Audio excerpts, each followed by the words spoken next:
I'm sure you've all heard the expression, appearances can be deceiving. No more obvious now than ever before, right? We look at our leaders in business. We look at our leaders in entertainment. The stars, the celebrities that we love, they're so pretty and dazzling. They have wonderful lives. They're rich and famous. They play heroes and heroines in movies, so obviously they must be wonderful people with great character, and so we should admire them and love them and cherish them deeply. And we look at the politicians, and we think that these are people who, who are honorable and have integrity and have our best interest at heart, and really want to help the country and really want to help the little people. And then, as we've all seen recently, that it's all a bunch of hooey, that it's all format validation. It's form and not content. And this is what we really have to be careful about. We really have to be careful about making conclusions about people based upon how they look or how they appear to be, or what they say in public or what they tweet in public. You got to be careful. You've got to be discriminating. You've got to appreciate that people may be putting on a tremendous facade for publicity purposes, for promotional purposes, for purposes of self-interest. And they may make you believe that they are on your side. They may make you feel that they espouse your causes, that they are supportive of your causes and your belief systems, and they really care about you, and they're really wonderful people. And look, they look so kind and generous and sweet and loving and passionate and compassionate, and they say these things that sound so like wonderful and perhaps progressive and loving and inclusive, but right, there is an underbelly. There is an underbelly to most people. And so I tell you, I encourage you, I warn you to be careful who you trust.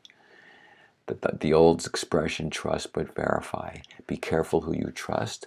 Be careful who you put your faith in. Be careful who you love. And ask yourself, well, why do I love this person? Well, what makes me love and cherish this person? What makes me idolize this person? Or even the opposite, what makes me hate this person? Why do I hate this person so much? And try to be honest with yourself and see if a lot of it has to do with superficial things. Ask yourself if a lot of it has to do with being influenced by other people, or being influenced by by the media, by pundits, by friends and relatives. Ask yourself, why do I really love? Why do I really hate? Why do I really trust this person? Why do I really distrust this person?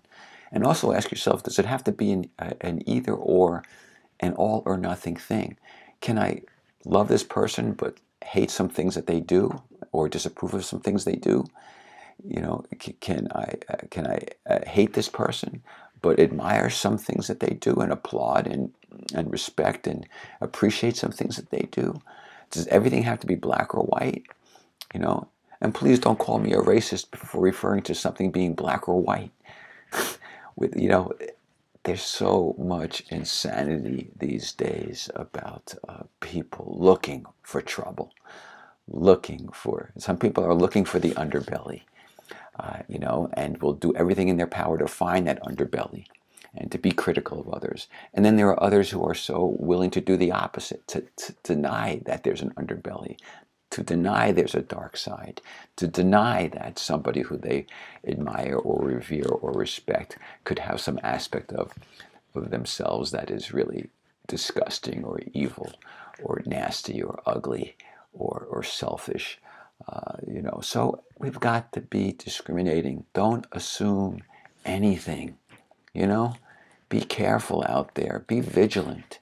And be careful who you trust. Be careful who you love. Be careful who you hate.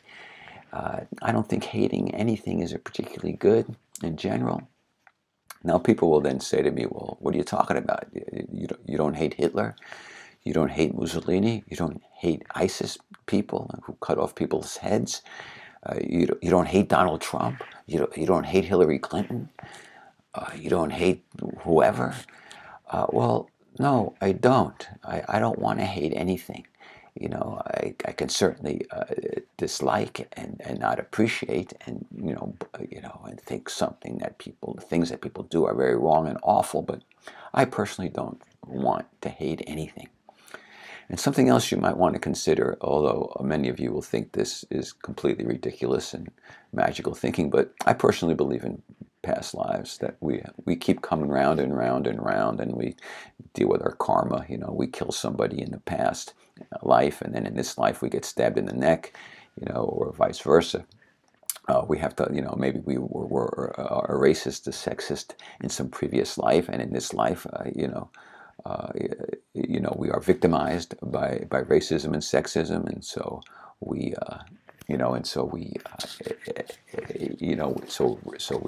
we have things to learn.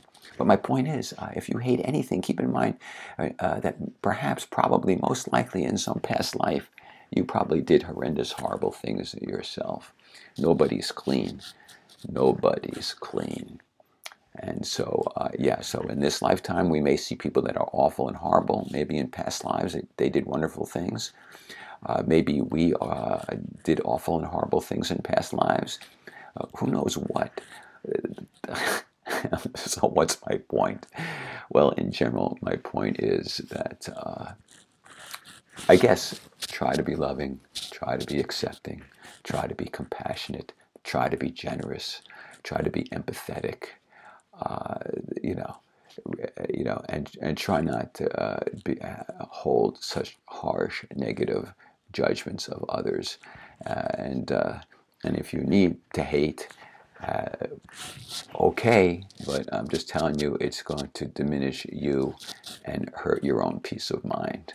And maybe there are better ways to apply your negative feelings towards others than to just go around spouting hatred and harsh judgments.